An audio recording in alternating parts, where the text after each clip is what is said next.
आपके दल में कहा जा रहा है कि दो धड़े बट गई है, एक आरसीपी सिंह के साथ है, एक ललन सिंह के साथ है, पार्टी में नाराजगी है।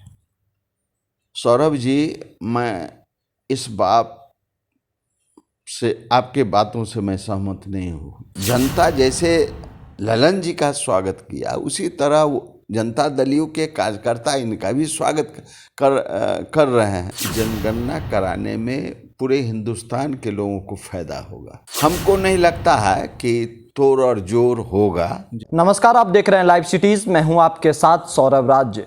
जातीय जनगणना को लेकर के बिहार में विपक्ष भी सरकार के ऊपर लगातार दबाव बना रहा है।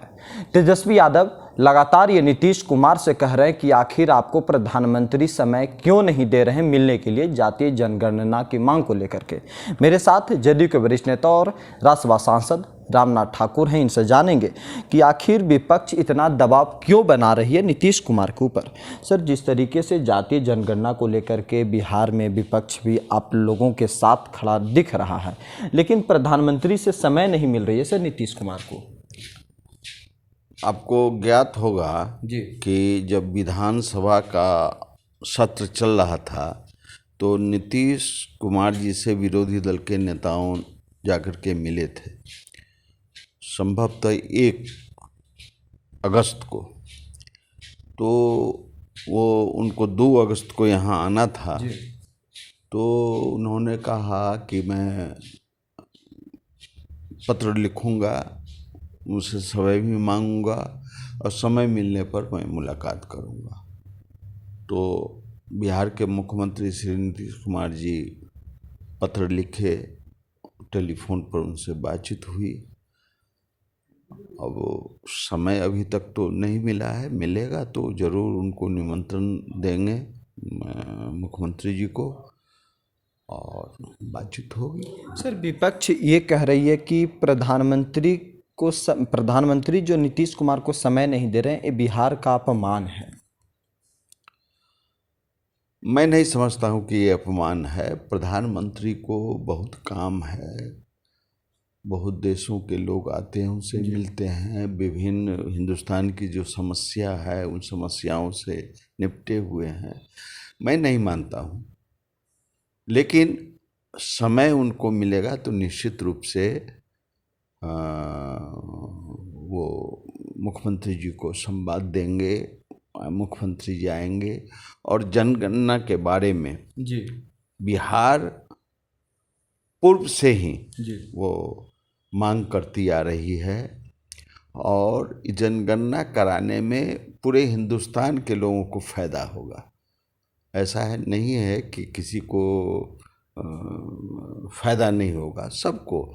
छोटी छोटी जातियां जो हैं उनकी संख्या जो थी उससे बढ़ी अथवा घटी तो क्यों घटी, बढ़ी तो जो उनकी समस्याएं हैं बढ़ने पर कैसे निदान होगा। उन जातियों को आगे ले चलने में कौन सा काम करना पड़ेगा जो जिन जातियों को ज़्यादा सुविधा नहीं मिली है जनगणना के बाद उसको मिलेगा। मेन मकसद ये है। और हिंदुस्तान को यह भी मालूम हो जाएगा, विश्व को, कि हिंदुस्तान की जो छोटी छोटी जातियां हैं उनकी जनसंख्या बढ़ी है या घटी है। अन्य जातियों की संख्या भी घटी होगी या बढ़ी होगी उसको भी जानकारी होगा। एक हिंदुस्तान का एक आंकड़ा आ जाएगा कि हमारी जनसंख्या कितनी है और उन संख्याओं में जाति व्यवस्था जो है, किन जातियों की कितनी जनसंख्या है उसके बारे में जानकारी होगी। लालू यादव दिल्ली में हैं, काफ़ी सक्रिय दिख रहे हैं सर, विपक्ष के तमाम नेताओं से मुलाकात कर रहे हैं। कुछ लोग ये कह रहे हैं कि सत्ता पक्ष यानी कि नीतीश सरकार डरी हुई है कि वो कहीं तोड़ जोड़ न कर दे सरकार को। हमको नहीं लगता है कि तोड़ और जोड़ होगा। तोड़ जोड़ जो होना था तो साल भर पहले जो चुनाव हुआ है उसमें जनता ने बता दिया है कि किस दल को कितना मिला है। हमारी विधायकों की संख्या घटी है लेकिन हमको जिनके साथ गठबंधन है उसने कहा कि घटे चाहे बढ़े आप मुख्यमंत्री रहिए, उस आधार पर वो मुख्यमंत्री हैं। अब लालू जी बहुत दिनों के बाद आए हैं बाहर, तो पुराने संबंध के कारण लोगों से मिल रहे हैं। अब उसको राजनीतिक दृष्टिकोण से मेरी समझ में नहीं है कि राजनीतिक दृष्टिकोण से मिल रहे हैं। अगर मिलना रहता तो आप देखिए अभी सत्र खत्म हुआ है, सीपीएम अपने मुद्दे पर कायम है जी, कांग्रेस अपने मुद्दे पर कायम है, तृणमूल कांग्रेस अपने मुद्दे पर कायम है, सीपीआई अपने मुद्दे पर कायम है, द्रमुक अपने मुद्दे। यह निर्णय नहीं कर पाया है कि विरोधी पक्ष के नेता कौन हो, किनके नेतृत्व में चुनाव होगा। अभी तक ये निर्णय नहीं हो पाया है।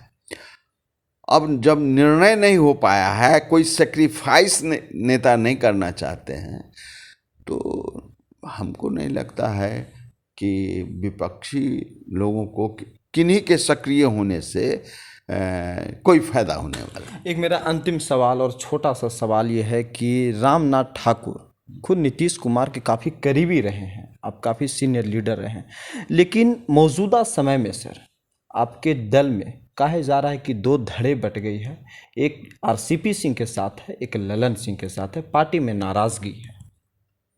सौरभ जी, मैं इस बात से, आपके बातों से मैं सहमत नहीं हूँ। श्री ललन जी राष्ट्रीय अध्यक्ष बनने के बाद पहली बार 6 तारीख को गए थे, तो बिहार की जनता दल यू के कार्यकर्ता लोगों ने उनका स्वागत किया, सिर्फ स्वागत किया जी। उनका भाषण हुआ, लोगों ने उनके भाषण को स्वीकार किया। अब मंत्री, आप सुने होंगे कि जिस समय ओथ हो रहा था, तो ओथ के कल ही होकर के प्रधानमंत्री जी ने कहा कि किसी भी मंत्री को बाहर दिल्ली छोड़ के नहीं जाना है, चूँकि सत्र चल रहा है जी। तो नहीं गए।